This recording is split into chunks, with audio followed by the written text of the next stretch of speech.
It's so good to come to you live. Well, actually, not live, but sharing with you a little bit about what's going on with the world with Christian Adventures. I am Leslie McNulty. And I'm Kevin.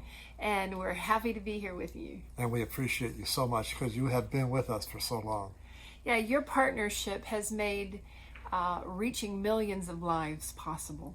You know, it's a little uncomfortable for us to talk about all that we've done.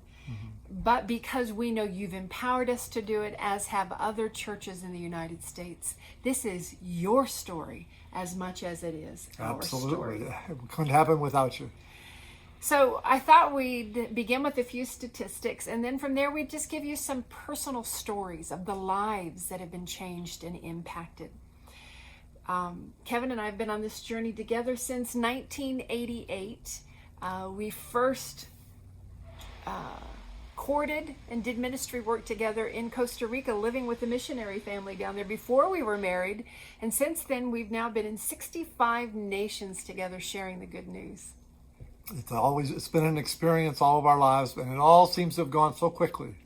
Yes, in the blink of an eye, young people who are listening to me today, grab your dreams, grab a hold of them with all of the passion that's in your heart and all of the desire and the belief that God gives you, and run hard and follow the pursuits that He puts in your life, because you'll look back and soon it will have passed you by, but yet you'll be rejoicing in the fact that you said yes when God said, will you? Yes, you're of value to your own home, you're of value to your own city, you're also, through people like us, you're of value to the world. So, Kevin, you know, when we first went to what we would call the ex-Soviet territories, just right after the wall had come down, for those of you who do not know, that would have been the Iron Curtain that separated East Germany from West Germany and really kept the ex-Soviet territories of the Russian-speaking people separated from the rest of the world. Yes, it was a big challenge in that season for the people. And it was a big challenge for us. We were a part of an organization that planted over 700 churches at that time. And then as we continued to live there, we moved there for what we thought might be 7 months, there being Russia. I thought it was 7 months. Yeah, that was our original commitment. But the day that I remember putting my feet on the territory, the apartment complex where we were going to live in Russia, the Lord just said to me, this is your home. So, as I say all of this, I recognize that we're already at 3 minutes. So time is moving quickly.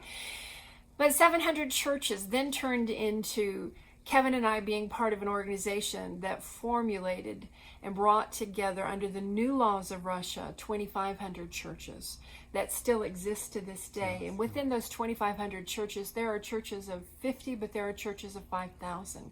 There are drug addiction centers. There are Bible training centers.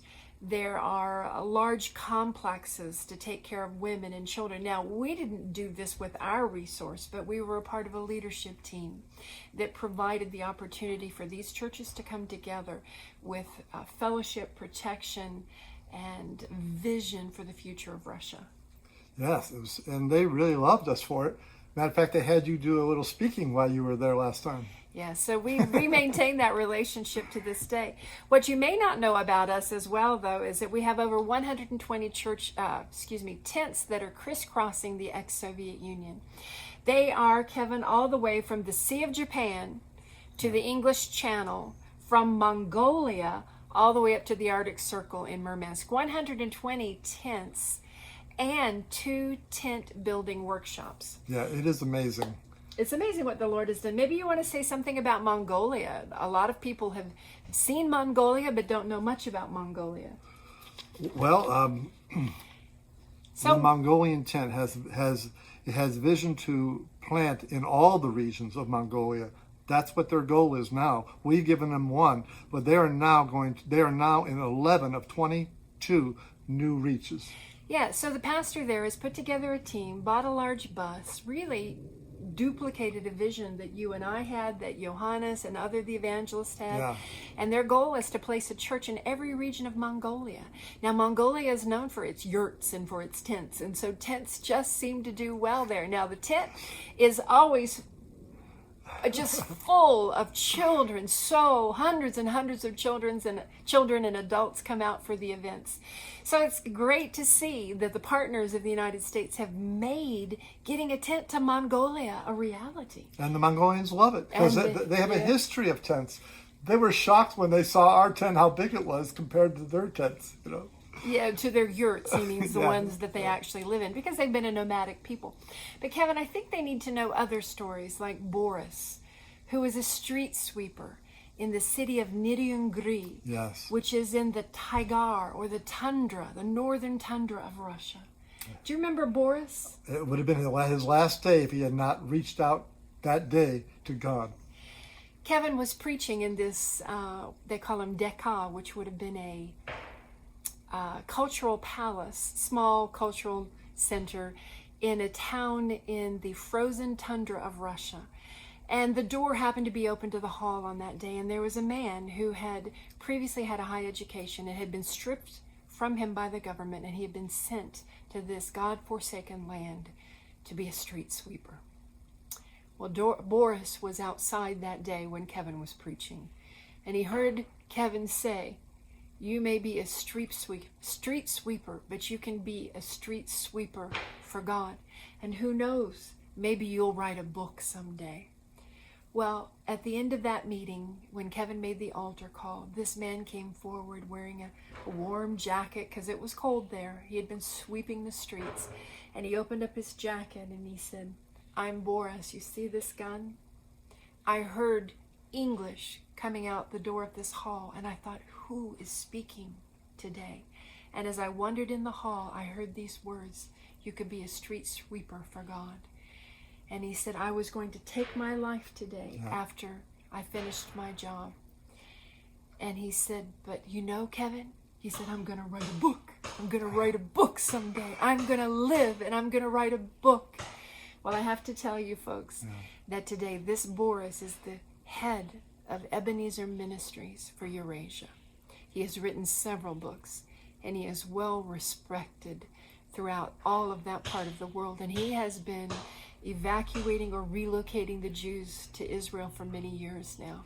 And God has mightily used his life. And the last time we saw him in Moscow, we came into the big meeting of churches, and I heard this voice going, oh, it's Boris! And he said, Kevin, my spasita. He said, Leslie! And he just kind of yelled, you're my saviors! And that's in a Russian humor. He knows that Jesus is his savior, but God used us. Amazing story, Boris. Yeah, so, we're already at 8 minutes, but there are just lives upon lives like that have been changed, that you've been a part of. Kevin, Tatiana. Tatiana is also in the far east of Russia. Tatiana is a grandmother. Tatiana, I just received a message from her today. She's on her way back into the Evenki tribes. Eskimos, the Evenkis, there's only a couple of the tribes left. And they're separate. They're not like connected. So no, it's dozens of hours across frozen marshes to be able to get to the Evenki tribes. And the first time that Tatiana went out to the Evenkis, she had been trying so hard to get out there, but the roads had been flooded. So when they finally froze over, she was able to drive out. And when she arrived, 13 young people had just committed mass suicide. It so impacted her that she made a commitment that she would bring the life of the gospel to the children by bringing them Sunday school materials, children's activities, and bringing hope to the children so that they would grow up knowing that God loved them. And suicide has stopped in those villages. She has churches all over those villages. And those young people, when she arrives in town, they grab a hold of Babushka Tatiana, who loves them, who has a team of 35 that will travel with her and reach these areas. It's amazing. And these two stories are just the tip of the iceberg that represent what you have made a reality and what you are continuing to make a reality in the world. Yes, it's amazing as we go over there. You get on a train and the guy jumps up and says, McNulty, McNulty. Yes. He goes, I read your book. Boris, you mean when Boris did that? Yeah. Yeah, the way we reconnected with Boris, I forgot to tell you, the man who was going to commit suicide. We were riding in the Moscow. 13 million people ride the Moscow metro a day, coming and going. Well, that may be too many, but there's quite a few million that ride it every day. And Boris and Kevin happened to be on the same train, and that's how we reconnected. Because he said, Kevin? And you said, Boris, Kevin, Boris, what are you doing here? And he said, I told you, Kevin, I was going to write a book. I'm here, I'm going to Bible school, and I've written my first book. Yep, he's good.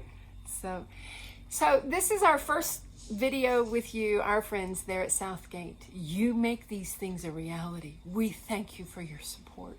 We appreciate your love, and you've come to us in aid time and time again when we were out there on the front lines.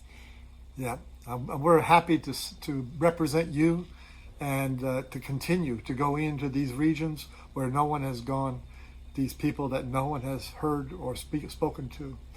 Yes, and we look forward to talking with you in other videos about what we're doing today and the many other things that are happening around the world.